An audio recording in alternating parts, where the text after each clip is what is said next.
नमस्कार बंधुगण, कहानी दुनिया को आपण मानक स्वागत। आज चलतु शुणा जह्नमामूर आउ एक कहानी जार ना है स्वर्ण पात्र।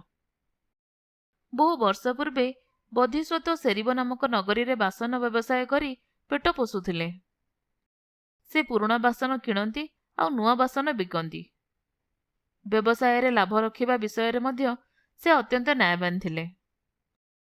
से जुगरे व्यवसायीर सुख्याति उपरे जनसाधारण विशेष आस्था रखुथांती। जे साधु व्यवसायी धीरे धीरे तार उन्नति होउथाए। बोधिसत्व अवश्य अल्प के संतुष्ट रहुथिले। सेरिब राज्यर सेहीपरि आउ जणे बेपारी मध्य थाए, किंतु से थिला लोभी आउ कंजूस। तथापि बोधिसत्व ओ से दुहे मिली एक ही व्यवसाय करुथिले। दुहींक भितरे बुझामणा थिला जे जणे अन्य जनक सह प्रतियोगिता करिब नाही। एक समय रे दुहे एका रास्ता को जिनसपत्र बिकिबाकू जाउनथिले। आंध्रपुर रे गोटे परिवार थांती। दुई प्राणी, आई बुढ़ी आ नातुणीटीए। अन्य माने किए कुआडे मरी हजी जाइथिले। दुहे काम करी पेट पोषुथांती।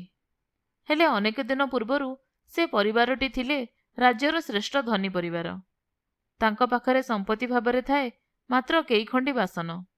सेथि मध्यरे कंसा बासन सह थाए असली सुनार एक बड़ पात्र। व्यवहार न हेबारु बहु दिनरु सेथिरे मैला जमी सबुगुड़िक देखिबाकू एकाकार होई जाइथिले। सुना बोली जना पड़ु नथिला। कंजूस बेपारी गली मुंडरे थाई चित्कार कला, हार नेब, बासन नेब, पात्र देब। एसबु शुणी नातुणीटे कहिला, आई मते किछि किणी देना। आई दुखरे कहिला, कौन बा मो पाखरे अछि? नातुणी कहिला, काहींकी घरे केते खंडा बासन अछि, ताको बदल करी किछि किणी दे। आई कौन करिबो? नातुणीर शौक भांगी न पारी बेपारी को डाकी सुना पात्रटी देई कहिला, एइटी नेई मो नातुणी पई किछि गोटे भल जिंस दियो। बेपारी सेइटी देखिबा मात्रे बुझी नेला जे ताहा असल सुना। मात्र बाहरे निराश भाव देखाई कहिला, माउसी एथिरे अछि कौन जे मो एइटा नेई किछि देबी? व्यवहार होई होई तो घोरी गलाणी। एतक कही पात्रटी सेइटी छाड़ी चलीगला। भाबिला परे आसी 2-4 अणा दामरे नहीं जीवो। पूर्व बुझामणा अनुसारे बोधिसत्व अन्य बेपारी चलीजिबा परे से गली को आसिले। तांकर बिक्री डाक शुणी झीटी ता आई पाखरे अली कला, मते किछि गोटे भल जिंस किणी देना। आई बुझाइला, देख झियो से पुराणा पात्रटी छड़ा आम घरे तो आउ किछि नाही। देखिलु तो बेपारी सेइटी न नेई फोपाड़ी देई गला। एबे मु करिबी कोन? नातुणी कहिला, आई से बेपारी भल मनीष बोली मने होउ नथिला, किंतु ए बेपारी को देखिले भल मने हुए। केते शांत और भद्र चेहरा। आई बाध्य होई बोधिसत्व को घर को डाकी सबु कथा कही पुराणा पात्रटी नहीं देखाइला।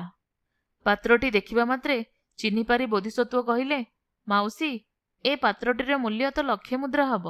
मो पाखरे तो एते धन नाही। आई कहिला, अरे पुओ, अन्य जणे बेपारी आसी याकू देखि 20 दाम हेबनी बोली फोपाड़ देई गला। मु तो जाने नाही एहा सुनार पात्र बोली। जहा हो ए पात्रटी नहीं तुमर जहा इच्छा सेतिकी देई जाओ। तापरे बोधिसत्व निज थळीरु 500 रूपा मोहर आउ 500 टंकार बासन बुढ़ी हातरे देई खाली 8 टंका हातरे रखिले निज बाट खर्च पाई। आउ बुढ़ीठारु बासनटीए नहीं चलीगले। किछि समय परे कंजूस बेपारी फेरी पहुंची कहिला, सुण माउसी, तुम पुराणा पात्रटी देई एसबु जिनस मध्यरु जहा इच्छा गोटे उठाई नियो। आई बुढ़ी रागी जाई कहिला, पुओ तुमे तो 1,00,000 टंकार जिनिस को 20टाए मूल्य हबनी बोली कहिलो। अन्य एक धर्मात्मा आसी आमठारु ताकू 1,000 मुद्रा विनिमय रे नहीं गले। एकथा सुनिबा क्षणी बेपारीर मने हेला तार मथा बिगड़ी जाउची। कौन हेला? 1,00,000 टंकार जिनिस नहीं पळेई गला। एपरी कहू कहू से खूब उत्तेजित होई दौड़िला नदी आड़कू। तार जिनसपत्र टंका पैसा सबु बुढ़ी घरे पड़ी रहिला। दौड़ी जाई देखे बोधिसत्व नदी पार हेउचंती। से चित्कार करी नाउरी को नौका फेरेइबाकू कहिला, किंतु बोधिसत्व मना कले। बोधिसत्व नदीर परपारे पहुंचीबा देखी तार क्रोध उत्तरोत्तर बढ़ी चलिला। तार संपूर्ण शरीर थरिबाकू लागिला। से किंकर्तव्य विमूढ़ होई छाटीपिटी हेउथाए। तार पाटिरू रक्त बाहरी चली थाए। शेषरे अत्यधिक क्रोध विवश होई ତାର ଛାତି ଫାଟିଗଲା ଏବଂ ଦେହଟି ସେଇଠାରେ ଟଳି ପଡ଼ିଲା।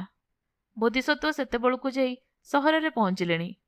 ଈର୍ଷା ଓ କ୍ରୋଧ ଯୋଗୁଁ ଯେ ବେପାରୀର ମୁଣ୍ଡକୁ ରକ୍ତ ଚଢ଼ି ସେ ମଲାଣି ଏକଥା ସେ ଜାଣୁନଥିଲେ। ସେ ସ୍ୱର୍ଣ୍ଣପାତ୍ରଟିକୁ ବିକ୍ରି କରି ସେଇ ଧନରେ ବହୁ ଦାନପୁଣ୍ୟ କରି ଶେଷ ଜୀବନ ଶାନ୍ତିରେ ବିତେଇଲେ। ଆପଣମାନେ ଶୁଣୁଥିଲେ ଜହ୍ନମାମୁଁର ଏକ ଗପ ସ୍ୱର୍ଣ୍ଣପାତ୍ର।